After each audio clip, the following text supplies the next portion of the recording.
When you come into the world, we take on the identity of those who are more powerful than us. What we're looking for is a kind of person who is looking for meaning. What's the meaning of life? Why am I here? Good morning and welcome to the Sunday Conversation. I'm Alan Masters. This is Father's Day and it happens to be my 60th birthday also. And there's a few people in the audience here. Thank you guys for coming. And my brother-in-law says to me, "What are you going to talk about?" I said, "I don't know." I told my assistant that I was going to talk about what I've learned in my life. And I will. But as I was talking this morning to my friends that are here, I said something that I thought, wow, that is so true. That if you really want to come from the heart and speak from the Father in heaven and let him flow through you, you've got to untie from the dock, shove off, get out of the harbor, get out of the murky water, and then set your bearing. So that's what I'm going to do. And my brother-in-law said the other day, he said, I watched these Sunday Conversations with him, and he comments back and forth with me, and he says, "I don't know anybody that does that just goes to the Sunday talk or does a Sunday sermon and doesn't have everything all prepared." And I said, well, I know somebody that does that. My father's always done that. And I've watched it. I've watched it my whole life where he just shows up, sits down, looks at the audience, and something speaks to his heart.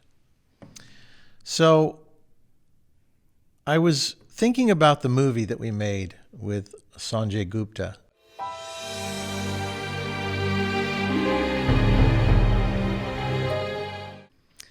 And there's a science fiction movie called The Matrix.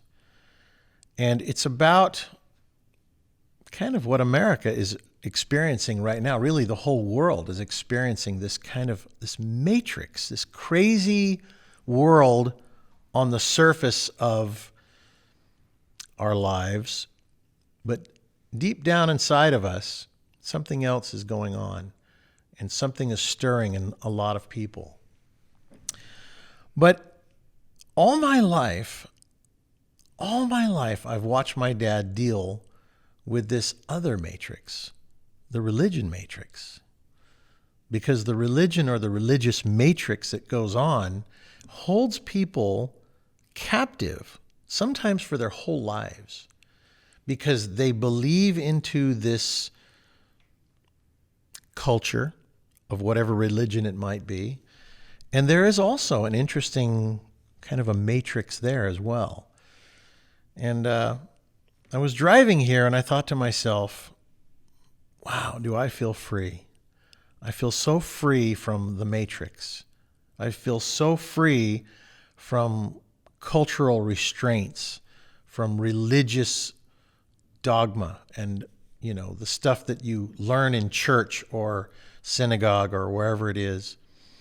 I was reading something that Muhammad Ali's son said the other day, and I thought to myself, it said he had converted to Muslim.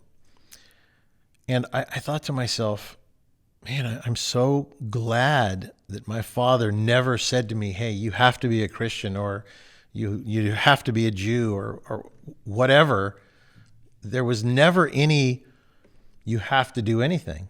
It was always experience life for yourself. So that's what I've been doing.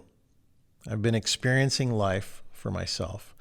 I remember, and I'm sure a lot of people that have listened to my father for decades, my father talking about his relationship with his father. And he said to him at one point, he said, "Dad," he says, "what's life all about?" And his father said something to the effect of, "You'll have to find it on your own." And I'm sure that's a little more truncated version of what he said, but I remember for many, many years thinking to myself, wow, that's cruel. A father should try and teach his son about life. Of course, now I'm a grandfather. I'm 60 years old.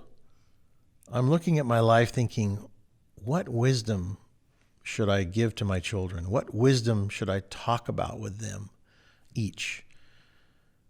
and I think to myself, well, if I give them a sermon, if I give them notes written down, like the 10 do's and 10 don'ts of life, they would probably fold it up and put it in their back pocket and say, thanks, Dad.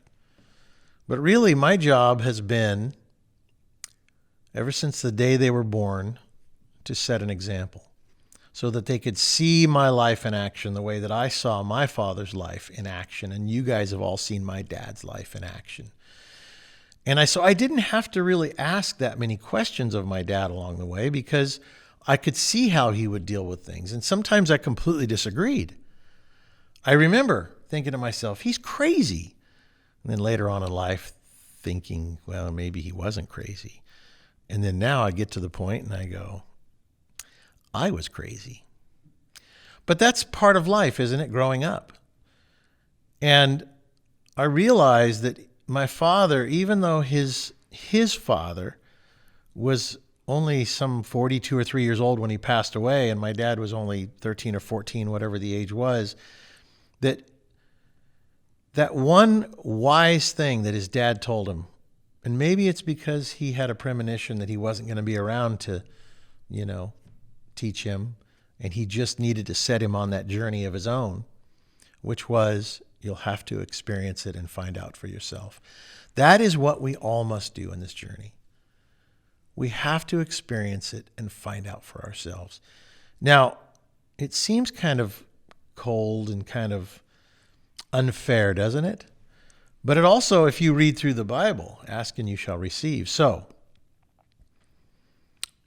I think it's important to say this, that yes, we are each on our own individual journey, but the roadmap has been given to us.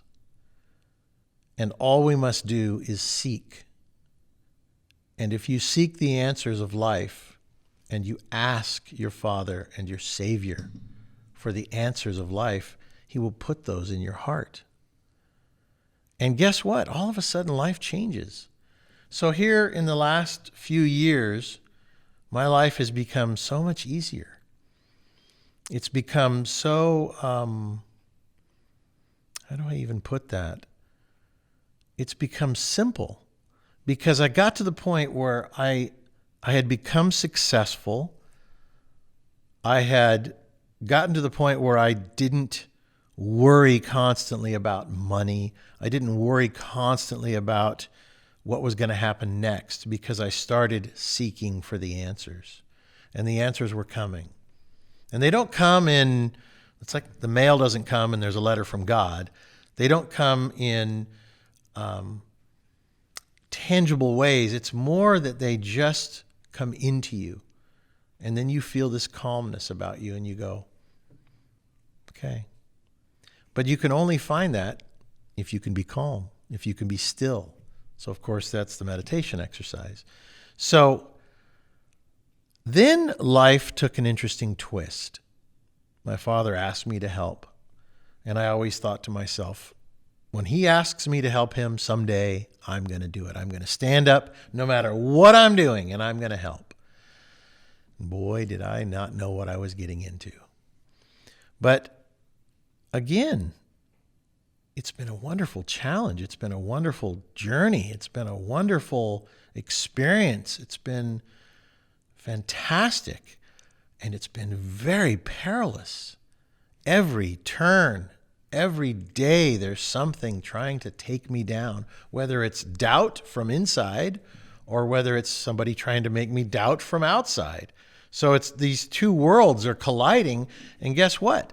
The doubter on the inside, the alien, the dark side that exists within all men, works from the inside. And he's connected to the person trying to make us doubt from the outside. And the two are working together very closely because the one person on the outside says just one or two little things. You'll never be as good as your dad. You don't have the wisdom as your dad. And of course, I know that some of this is true right now. But as I continue to go along in my life, and I seek the answers from my Father in heaven, then he will give me that wisdom that I need to deal with each moment. But I don't worry about that. I don't worry about it anymore because you know what? I don't live for what could happen. I don't live for what did happen. I only live for today and tomorrow. In other words, if I live in the moment, I can only deal with what is now. Because what is now is what's happening. This is real. And then this, if I deal with it right, will lead to something happening better or worse tomorrow. So I cannot deal with what happened in the past. I can only learn from it and be sorry if I've made mistakes, not be proud if I did good, just be thankful if good things happened. But what happens is I can only live in the moment because that's all there is. There really is no future because it hasn't happened yet. And the past you can't change. So if you're sorry for your mistakes, then you move on. Like Jesus said, go and sin no more. So I strive to sin no more. I try to live in the moment, and the answers will just come. And they do. Because I try my best every day to not let temptation get me, anger get me. And I'm not saying it doesn't, but I work on it every day. I work on it because I truly want what God wants for me. I want what he wants, not what I want anymore. So if I look at what I've learned in my life now at 60 years old, which I laugh, I think to myself, here I am, the same as my father when he was probably not even 60. He said to one of his friends, he says, I look in the mirror and I see an old man peering back. And he says, but I don't feel old. I feel 25 in my soul. And I see the same thing. I look in the mirror and I see this white hair coming on. And I don't feel like an old man. I don't think I look like an old man. But I get what he's saying. It's like, who is this older gentleman? Because I still feel 25 years old.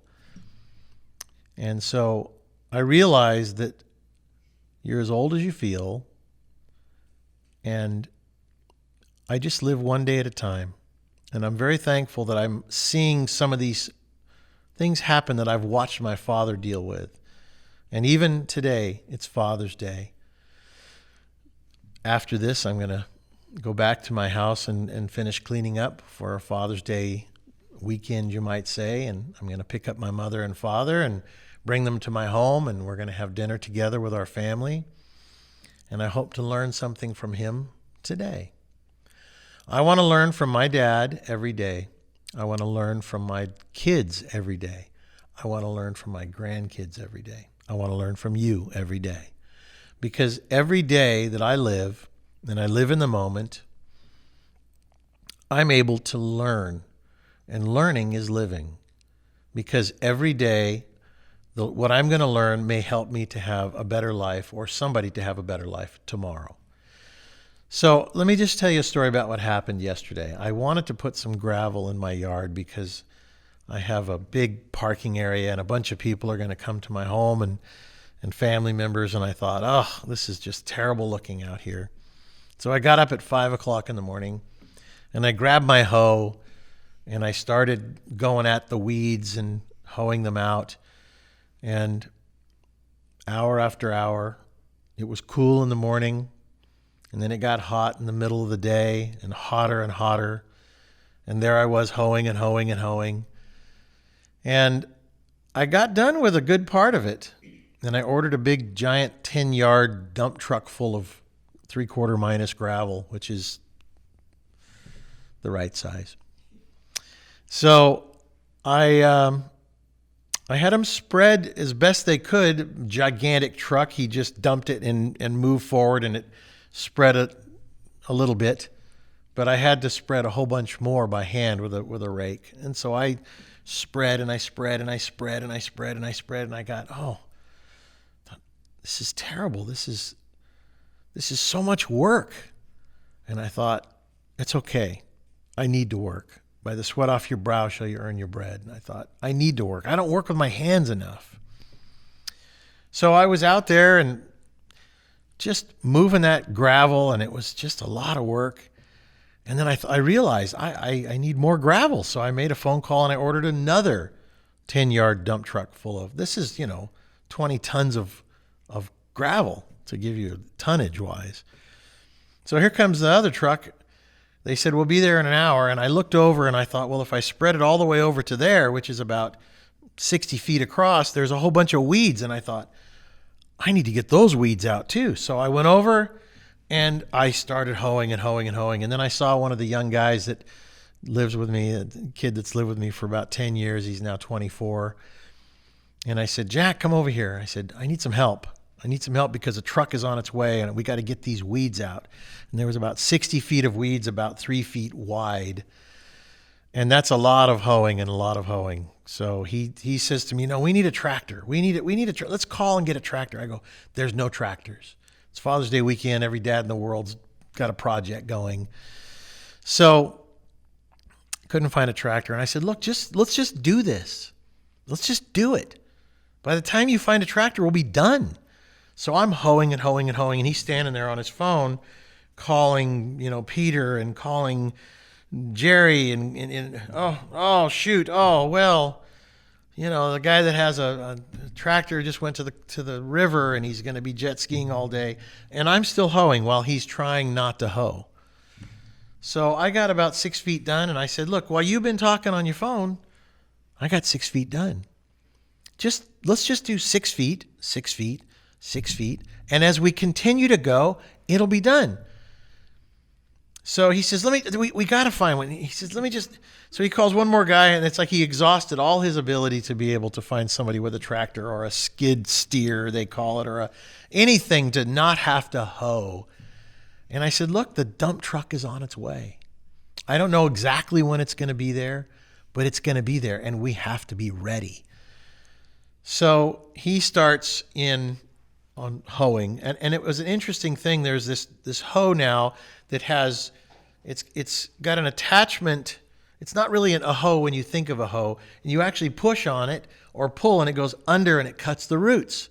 And it's an interesting tool.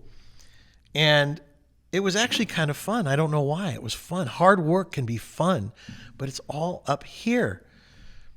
So we were hoeing away and hoeing and hoeing and hoeing, and he's saying, oh my God, oh, this is so horrible. And I now start laughing, thinking to myself, yeah, it is, but we got to just do it. That's life. You got to sometimes just do the hard work. So I'm hoeing and hoeing and hoeing and pushing and pulling and every now and then we're having to chop and I mean, the weeds were kind of tall, and all of a sudden we were halfway done. I go, look, it's been 20 minutes. We're halfway done. I go, the guy wouldn't even have hooked his tractor up and started coming here yet. We're halfway done. Let's just keep hoeing. Change the way you're thinking. Stop thinking it's so miserable, miserable, miserable, and think, we're halfway done. We're halfway done. I said, it's all up here, Jack. It's all up here. Just put your back into it and let's just do this job. So a couple more times, this is horrible. And this guy was he was an Army Ranger. He's in fantastic shape. He doesn't even have his shirt on. He's wearing a pair of shorts, and I'm looking at this bronze body that he's got. And here I am, a rippling fat guy. I wouldn't take my shirt off if my life depended on it. And I'm pulling away and yanking and shoving and pulling and, just hoeing. And I was tired. But we got done. We got done early. We got done, and it was so cool. And afterwards he goes, yeah, that wasn't that bad. And I said, you complained and complained and complained. I said, in life, if all you do is complain, then your whole life is like that. You may get the job done, but you'll never be happy. Instead of thinking to yourself, we need to do this job, let's just dig into it and do it. Let's get after it. So when my dad asked me to help him, I thought, all right, I'm just going to get after it. I don't know really what to do, but I want to do what's right. I want to do the best I can. I want to be diligent about it. So the truck came and dumped this load of gravel, and the guy did a bad job. It was a pile and a pile and a pile. And it was just such a humongous job. And so I said, grab a rake and let's spread that around. He says, we need a tractor. And I said, I know we need a tractor. And I'm telling you the story because it has an interesting ending. So I got to the point where I have a tremendous, and I can pull the flap up, I have a tremendous blister. That hurt so bad I actually couldn't think for a moment. So I'm going to fold the flap back. And I have one coming up here, and I have one here. And my hands all night long last night were just so sore. They were so sore. Every bone in my hands hurt because I've had these soft, non-working hands for so long. I've been just thinking with my mind and working on things with my head and not using my body. And my body gets out of shape and I haven't been taking care of it. And I own a gym. I should go to my own gym. But I don't like fake working out. I like to work hard and get muscles from it. And so I want to just stop there for a moment and talk about what happened to me while I was sleeping.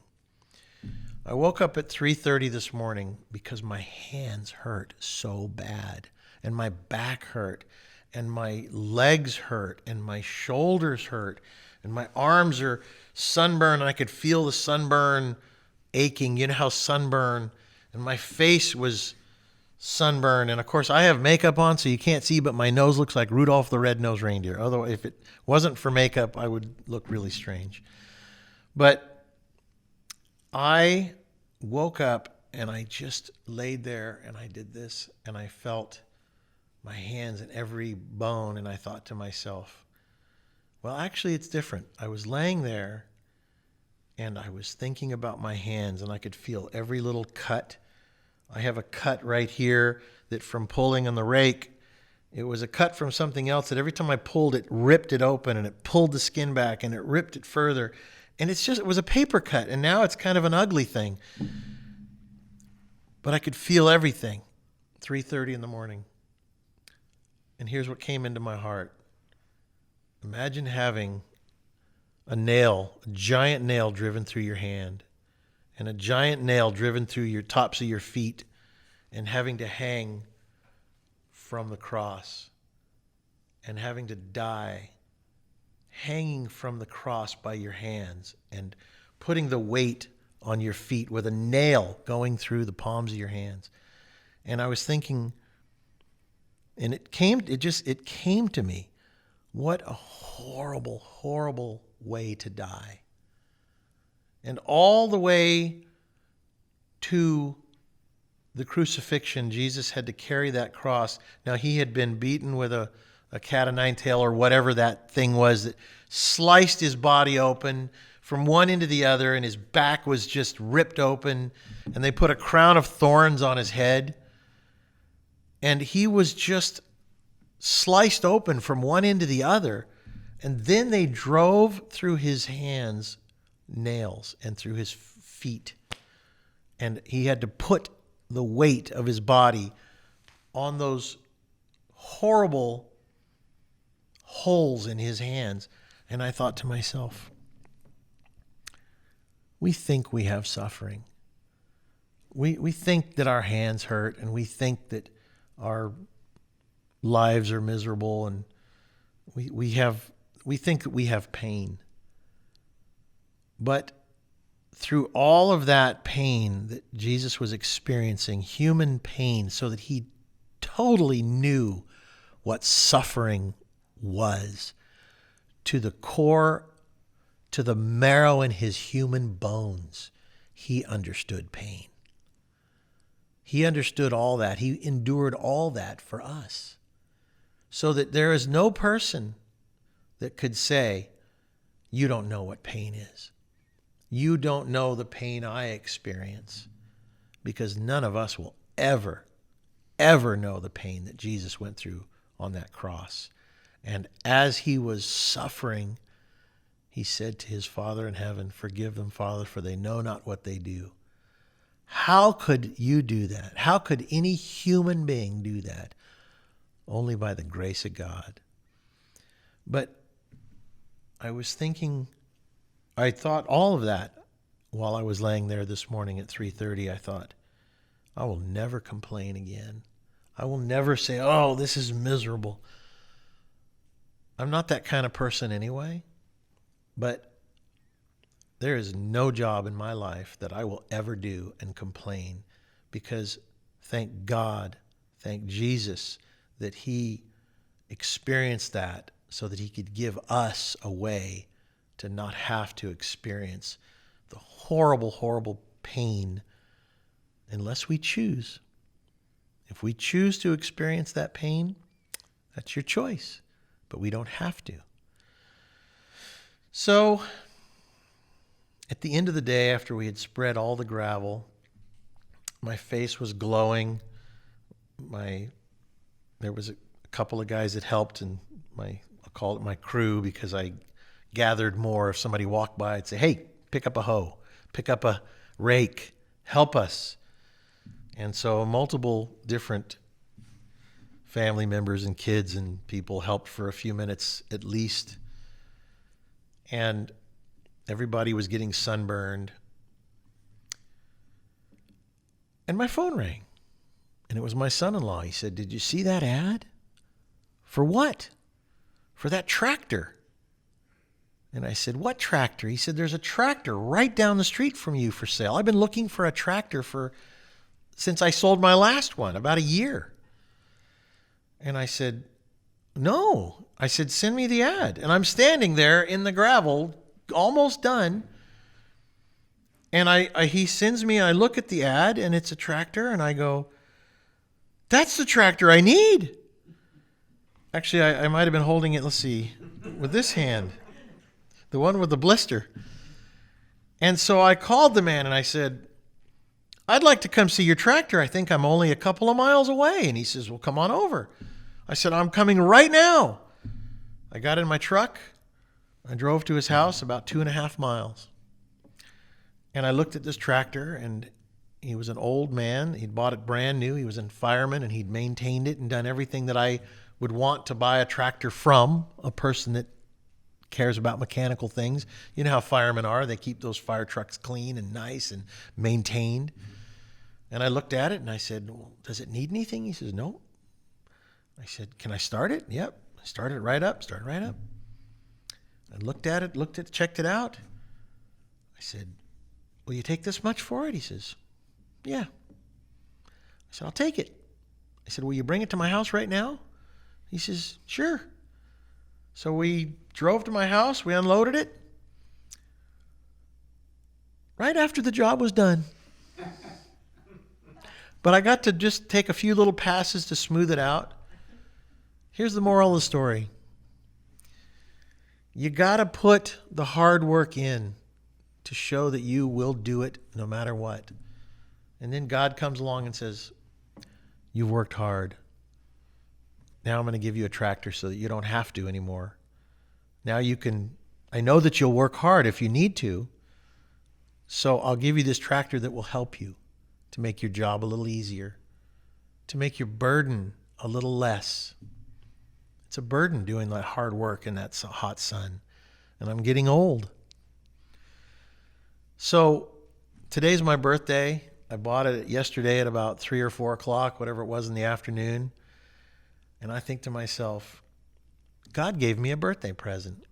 It wasn't the tractor.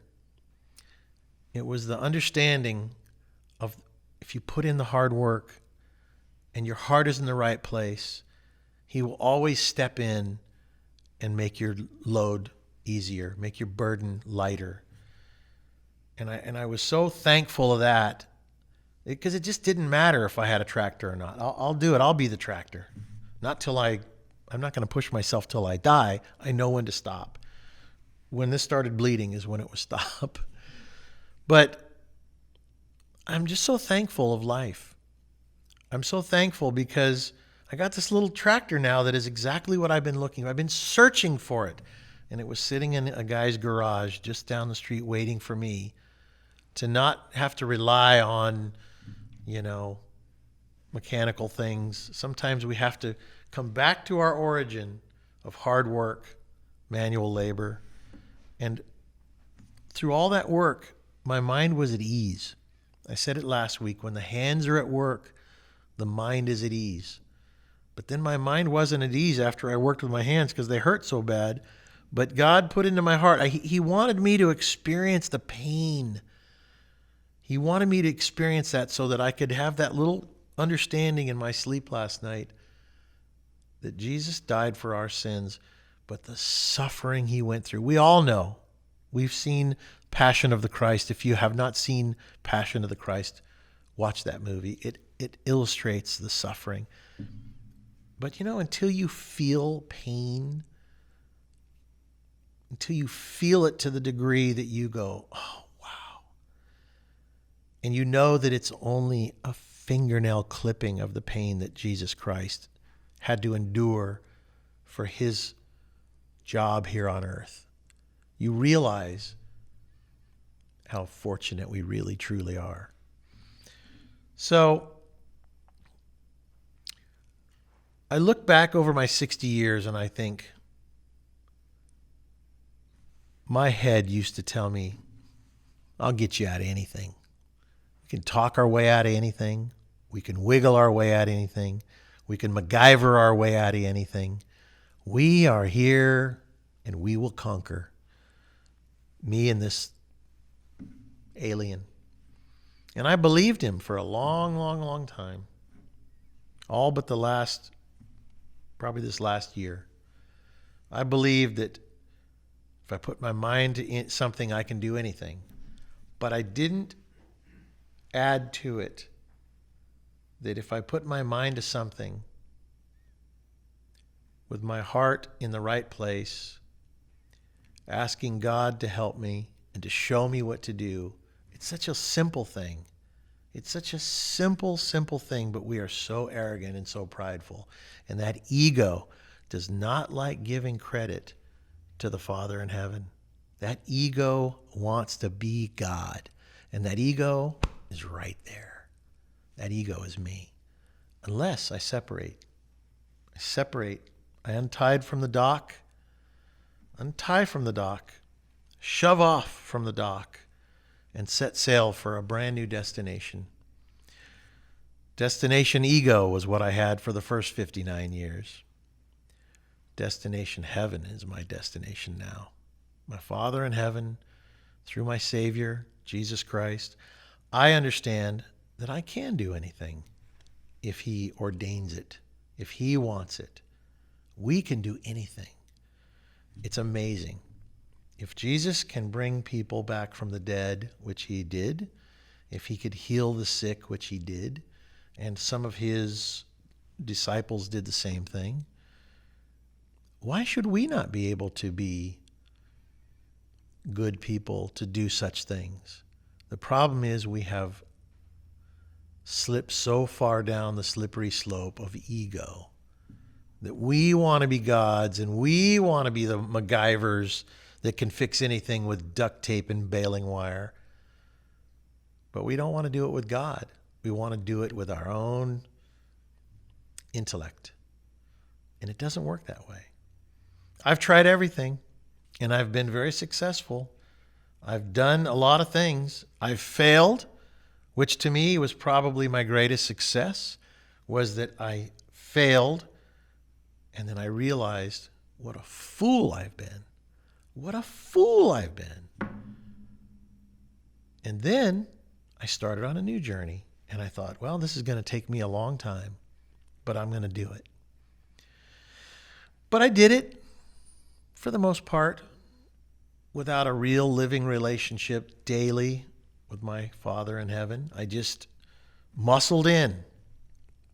But now I add God consciousness to what I do every day. So here comes the religion matrix. There is another matrix. There really is. If you haven't seen the movie Matrix, watch it, you'll understand. There's the matrix that is the dark side, and then there's the matrix that is the light side. And there's a definite line between the two. But the matrix that is on the light side, on the God side, is matrix full of miracles. Miracles that you cannot explain, you do not understand. You can chalk it up to, well, I was at the right place at the right time, I guess. Or you can say, thank you, God. Thank you. And then all of a sudden, through that gratitude, more miracles start happening. But you have to really give your life, give your spirit, give your mind and your strength over to loving your Father in heaven with all your heart, all your mind, all your soul, and all your strength. And then miracles start happening. I don't question where that tractor came from, nor the timing of it. It would have been nice to find it earlier in the day, but you know what? It wasn't even for sale. When I looked at the ad, it was 21 minutes. 21 minutes. By the time I got there, it was 45 minutes from the time the guy put the ad in and I already was there buying it. It was at the end of the day. The gravel was mostly done. The job was mostly done. And I was tired and I was worn out. I put in that hard day, the day before my birthday, the day before Father's Day, because I want to clean my place up. And I got up again this morning at 5 a.m. and I was out there steam cleaning my concrete. It's been years, it's dirty and old, and I wanted to freshen everything up. So before I came here today, I got up at 5:30, and if you'd have seen me an hour ago, I was head to toe black goo from steam cleaning moss and things into the corners, and it would spray back. And you know what? You just gotta be willing to do what it takes. You have to be willing to do what it takes, not from an egocentric point of view, but because you want to do what's right. You want to do a good job. You want to put in a good day's work. And even if you're working for somebody, you have to have that same spirit, the same spirit as if you were working for yourself. That's that second commandment. Love your neighbor or your employer as your own self. So whenever I work for somebody, I figure I have to put in an extra tenth to make sure. So one of my talks was called the extra tenth, or that extra tenth. I can't remember what the name of it was. But I feel like now, finally, at 60 years old, I'm just starting to wake up. I'm just starting to wake up. And there's like a language that I'm learning. I'm watching my grandchildren. I talked about it last week. I'm watching the 1-year-old learn how to use 1 or 2 or 3 or 4 words. And I'm watching the 2-year-old start to master the language. That's me. I'm just learning 1 or 2 or 3 words, and I'm starting to master the language of God. I'm just starting to master it.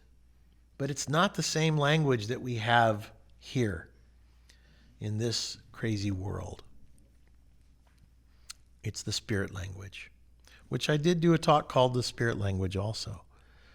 And as the more I'm searching for the spirit language, for the God language, that other matrix, the more my life gets easier and I appreciate even the pain that I'm experiencing in my hands. I'm experiencing through the pain something different. Something, again, it comes back to gratitude. I watched my father at 93 years old, almost, 92 and a half. And all the things he's been through, may have that been for us, so that we could watch a man suffer for years with dignity and be willing to get up here, even when he couldn't find the words because his mind was damaged from falling and cracking his skull from one side to the other. He still wants to come up here every day. When can I be up there to talk again? Soon, Dad. So We'll see how he is today. And there's like a language that I'm learning. I'm watching my grandchildren. I talked about it last week. I'm watching the 1-year-old learn how to use 1 or 2 or 3 or 4 words. And I'm watching the 2-year-old start to master the language. That's me. I'm just learning 1 or 2 or 3 words, and I'm starting to master the language of God. I'm just starting to master it. But it's not the same language that we have here in this crazy world. It's the spirit language, which I did do a talk called The Spirit Language also. And as the more I'm searching for the spirit language, for the God language, that other matrix, the more my life gets easier and I appreciate even the pain that I'm experiencing in my hands. I'm experiencing through the pain something different. Something, again, it comes back to gratitude. I watched my father at 93 years old, almost, 92 and a half, and all the things he's been through. May have that been for us, so that we could watch a man suffer for years with dignity and be willing to get up here, even when he couldn't find the words because his mind was damaged from falling and cracking his skull from one side to the other. He still wants to come up here every day. When can I be up there to talk again? Soon, Dad. So we'll see how he is today. I would love for him to come back and do this. I would love for him to join us on our events that we're going to do at Tall Timber Ranch, which that's the plan. So what have I learned in my life? Most of it is trash. And I put it in the trash and I take it out to the curb and I let it go. I let it go. Because I realize that whatever I need doesn't come from here. It comes from there. So I look at my life and I just ask, how shall I deal with this, Lord? Without words, just an inner knowing. How shall I deal with that? How shall I deal with that? And it's just a quietness, just maybe just a stepping back for a moment when something comes up. And guess what? God will provide an experience that happened in my life that I probably long forgot about. And he'll bring that forward and say, remember that scenario? Here it is now. This time, deal with it properly. Whatever it is, he speaks right into my heart. So sometimes I look at that and I trip over it because it can't be that simple. That can't be that. It's too simple. See, when the mind goes trying to figure things out, you actually step right over and trip over the answers because the mind says, oh, it's too simple. It's too simple just to pause. Pause and watch what the outcome is for a moment. Or pick up your hoe and go get that job done. It could be either extreme. It could be just go get the job done, and you'll know. Sometimes my body just starts going, and I have to go, what's going on here? I need to get this job done today. My intellectual side says, find a tractor. Start calling. I looked for a tractor the day before. Nobody had one, so I knew there was no tractors. But Sweet Jack thought he could find one from one of his buddies. Couldn't do it. So we just had to get the job done. Life is so simple. Life is so simple, but we complicate it with our own intellects. We complicate it because we have gigantic egos that want to be God. So I want to be a good shepherd of my family. I want to be a man of honor, integrity, and dignity. I'm losing words that I've used for years because I think that's not dignified.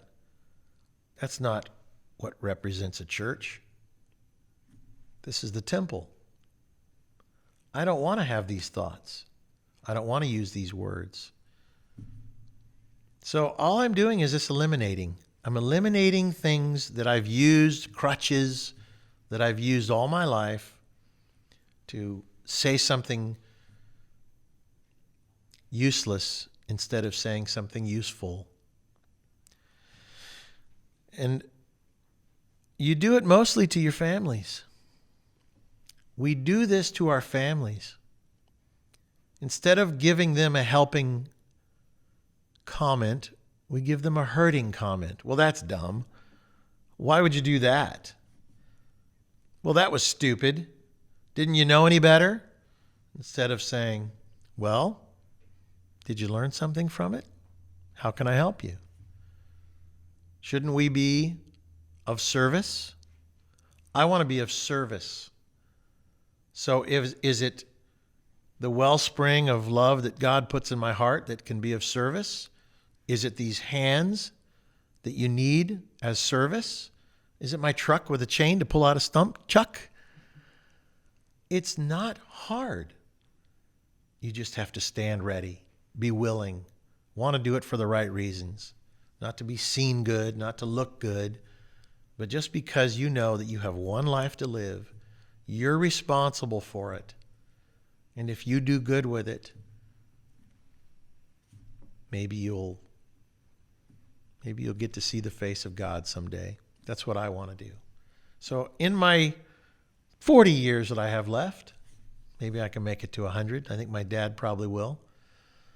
I want to be of service. I want to listen to my Father inside of my heart, my Father in heaven, my Father on earth. I can hear him every day when I talk to him.